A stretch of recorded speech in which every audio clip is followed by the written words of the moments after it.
Hi guys! English கிராமர்ல 12 tenses வந்து ரொம்ப important. இன்னைக்கு நம்ம சிம்பிள் பாஸ்ட் டென்ஸ் தான் பார்க்க போறோம். ஆல்ரெடி நம்ம சிம்பிள் பிரசன்ட் டென்ஸ் பார்த்து முடிச்சிட்டோம். அந்த பிளேலிஸ்ட்க்கு லிங்க் வந்து நான் கமெண்ட் செக்ஷன்ல குடுத்துறேன். விசிட் பண்ணி பாருங்க. இப்போ சிம்பிள் பாஸ்ட் டென்ஸ். இப்போ சிம்பிள் பாஸ்ட் டென்ஸ்னா ஆல்ரெடி நடந்து முடிஞ்ச ஒரு விஷயத்த சொல்றது தான் காய்ஸ். நான் சென்னைக்கு போனேன். என் ஃப்ரெண்டு நேத்து வீட்டுக்கு வந்திருந்தான். நான் சாப்பிட்டேன். இந்த மாதிரி நடந்து முடிஞ்ச விஷயங்கள வந்து பேசுறதுக்கு தான் இந்த சிம்பிள் பாஸ்ட் டென்ஸ் வந்து யூஸ் ஆகுது. இது ரொம்ப இம்பார்ட்டன்ட் காய்ஸ். இப்போ நம்ம இதோட ஸ்ட்ரக்சர் என்னன்னு பார்த்துடலாம் கைஸ். இப்போ இந்த சிம்பிள் பிரசன்ட் டென்ஸ். இப்போ வெர்ப்னா என்ன? ஒரு நம்ம செய்யற செயல் வெர்ப். அந்த வெர்ப் வந்து பாஸ்ட் ஃபார்ம்ல இருக்கணும். இப்போ ரன்னுனா ரான், ஈட், ஏட் இந்த மாரி நடந்து முடிஞ்சதுக்கான பாஸ்ட் ஃபார்ம் வெர்ப் தான் நம்ம வந்து இந்த பாஸ்ட் டென்ஸ்க்கு வந்து யூஸ் பண்ணணும். மெயின் ஸ்ட்ரக்சர் பார்த்தீங்கன்னா, subject plus V2 past form of verb guys plus object. இப்போ V1 ஃபர்ஸ்ட் வெர்ப்னா என்னதுன்னு பார்த்தீங்கன்னா, கோ, ஈட், ப்ளே, ரீட் இப்படிலாம் நம்ம சொல்றோம்னா, V2 தான் நம்ம இத யூஸ் பண்ணணும். பாஸ்ட் ஃபார்ம் என்னன்னு பார்த்தீங்கன்னா, வென்ட், ஏட், பிளேட், ரீட். இப்போ இந்த சிம்பிள் பாஸ்ட் டென்ஸ்ல ஒரு எக்ஸாம்பிள் பாருங்க. I went to school. நான் ஸ்கூலுக்கு போயிருந்தேன். அந்த வென்ட் தான் அந்த past form of go. I go to ஸ்கூல்னா நான் ஸ்கூலுக்கு போயிட்டுருக்கேன். I went to school. நான் ஸ்கூலுக்கு போயிருந்தேன். அந்த கோவோடைய பாஸ்ட் ஃபார்ம் என்னன்னா வென்ட். இவ்வளோதான் கைஸ். இதுதான் இந்த சிம்பிள் பாஸ்ட் டென்ஸோட ஸ்ட்ரக்சர். இத நம்ம இன்னும் எக்ஸாம்பிள்ஸோட பார்க்கும்போது உங்களுக்கு ரொம்ப யூஸ்ஃபுல் ஆகும். இப்போ ப்ரொனவுன்ஸ் வச்சு நம்ம எக்ஸாம்பிள் சொல்லலாம். I went to school. நான் பள்ளிக்கு சென்றேன். அதாவது அவன் பிரசன்ட்ல போகல. பிரசன்ட்ல போயிட்டு இருக்கான்னா, ஐ கோ டூ ஸ்கூல்னு இருக்கும்.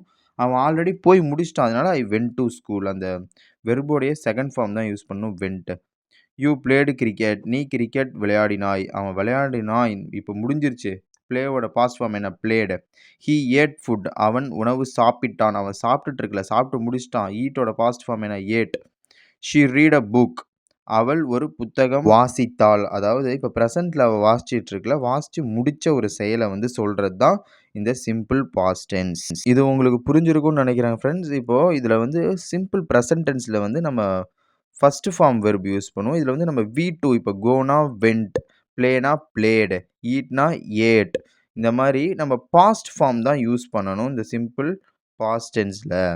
இதோட ஸ்ட்ரக்சர் வந்து subject plus past form of verb plus object. It worked well. அது நன்றாக வேலை செய்தது. அதாச்சும் ஏதோ ஒண்ணு வேலை செஞ்சு முடிச்சிருச்சு போல. அத வந்து நம்ம எப்படி சொல்லணும்னா, இட் ஒர்க்டு வெல். இதுதான் simple past tense. We watched TV. நாங்கள் தொலைக்காட்சி பார்த்தோம். இப்ப பார்க்கல. ஆனா பார்த்து முடிச்சுட்டோம். We watched TV.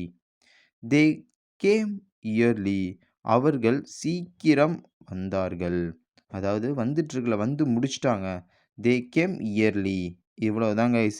இப்போ வந்து உங்களுக்கு சிம்பிள் பாஸ்ட் டென்ஸ் வந்து உங்களுக்கு புரிஞ்சிருக்கும்னு நினைக்கிறோம். இப்போ இதில் வந்து 4 கேட்டகரி இருக்கு. Positive, negative, positive interrogative, negative interrogative. இப்போ நம்ம வந்து ஒரு கேட்டகரியா எக்ஸாம்பிள் பார்த்துடலாம் கைஸ். ஆனால் இதில் மறக்கவே நீங்கள் கூடாது. இந்த பாஸ்ட் டென்ஸை பொறுத்த வரைக்கும் நீங்கள் வெர்போட V2 ஃபார்ம் அதாவது run, ran, eat, ate, cook, cooked, play, played அதோட பாஸ்ட் ஃபார்ம் என்னவோ அத மட்டும் தான் நீங்க யூஸ் பண்ணணும். I, we, you, they, he, she, it எந்த ப்ரொனவுன் வந்தாலும், எந்த சப்ஜெக்ட் வந்தாலும் நீங்க வந்து என்ன யூஸ் பண்ணணும்னா, பாஸ்ட் ஃபார்ம் ஆஃப் வெர்ப் மட்டும் தான் கைஸ் யூஸ் பண்ணணும். அந்த அந்த விஷயத்த வந்து நீங்க மறக்கவே கூடாது. பிரசன்ட் டென்ஸ் வந்தா மட்டும் தான் நீங்க present form of verb use பண்ணணும். Run, ran, cook, cooked, play, played, eat, ate. இந்த பிரசன்ட் ஃபார்ம், பாஸ்ட் ஃபார்ம், பார்ட்டிசிபிள்லாம் நான் செப்பரேட்டா ஒரு வீடியோல எக்ஸ்பிளைன் பண்றேன் காய்ஸ். இப்போ இதில் உள்ள அந்த 4 டைப்ஸ்ல வந்து அந்த கேட்டகரி ஃபர்ஸ்ட் கேட்டகரி என்னன்னு நம்ம பார்த்துடலாம். ஃபர்ஸ்ட் வந்து பாசிட்டிவ் சென்டென்ஸ். ஸ்ட்ரக்சர் வந்து subject plus V2 plus object. Example பார்த்துடலாம். She wrote a letter. அவள் ஒரு கடிதம் எழுதினாள். இதுதான் கைஸ் ஒரு பாசிட்டிவ் சென்டென்ஸ். அதாவது அவ இப்ப எழுதிட்டு இருக்கல. அவ எழுதி முடிச்சிட்டா. அதனால அவள் ஒரு கடிதம் எழுதினாள் அப்படின்னு நம்ம சொல்லணும்ல. V2 இதில் நல்லா பார்த்துக்கோங்க. ரைட்டோட V2 வந்து ரோட். இதை நீங்க மறந்துடக்கூடாது கைஸ். இப்போ நம்ம வந்து செகண்ட் கேட்டகரி வந்து நெகட்டிவ் சென்டென்ஸ். இந்த நெகட்டிவ் சென்டென்ஸ் அப்படின்னா என்னன்னு பார்த்துடலாம். சிம்பிள் பாஸ்ட் டென்ஸ்ல வந்து நெகட்டிவ் சென்டென்ஸ் இப்போ பார்க்க போறோம்.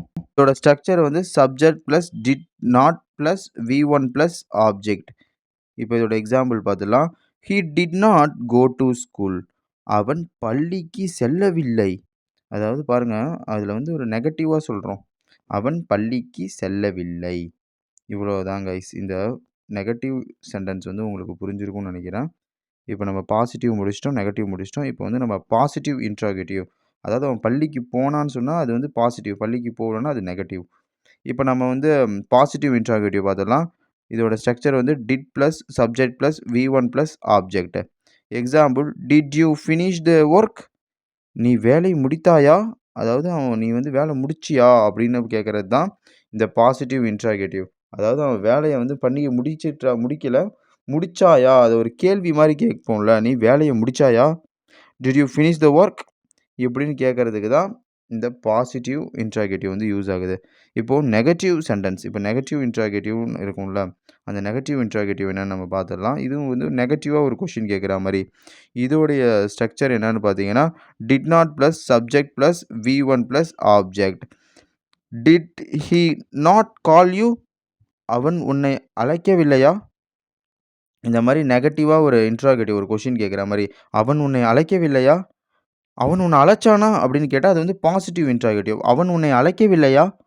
அப்படின்னு கேட்கறது தான் இந்த நெகட்டிவ் இன்ட்ராகேட்டிவ். இவ்வளவுதான் கைஸ். இந்த 4 கேட்டகரியும் உங்களுக்கு புரிஞ்சிருக்கும்னு நினைக்கிறேன். நம்ம கொஸ்டின் கேட்கும்போது இந்த பாசிட்டிவும் சரி, நெகட்டிவ் இன்ட்ராகேட்டிவ் வாட்டெவர் அந்த கொஸ்டின் கேட்கும்போது, நம்ம முன்னாடி வந்து சப்ஜெக்ட்க்கு முன்னாடி டிட்.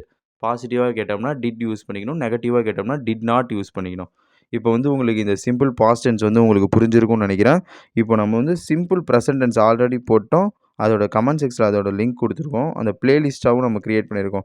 நீங்க அந்த லிங்க் டச் பண்ணி நம்ம போடுற 12 டென்சஸையும் அந்த பிளேலிஸ்ட்ல நீங்க பார்த்துக்கலாங்க. அதே மாதிரி இதுல WH கொஸ்டின்ஸும் இருக்கு. அதையும் நம்ம அப்கமிங் வீடியோஸ்ல பார்க்கலாங்க. இந்த சிம்பிள் பாஸ்ட் டென்ஸ்ல வந்து நீங்க மறக்கக்கூடாத விஷயம் என்னன்னா, இதுல வந்து வெர்போடைய பாஸ்ட் ஃபார்ம் தான் கைஸ் யூஸ் பண்ணணும். இப்போ ஒரு எக்ஸாம்பிளுக்கு ரன் வந்து பிரசன்ட் ஃபார்ம். அதோட பாஸ்ட் ஃபார்ம் ரான். அதே மாரி ஈட், ஏட், குக், குக்டு. இந்த மாரி இதுக்கு நம்ம செப்பரேட்டா ஒரு வீடியோ போட்டுறலாம் கைஸ். பிரசன்ட், பாஸ்ட் ஃபார்ம், பார்ட்டிசிபிள்னு. ஓகே காய்ஸ், நம்ம சேனலை சப்ஸ்கிரைப் பண்ணுங்க. ஓகே, பாய் பாய்.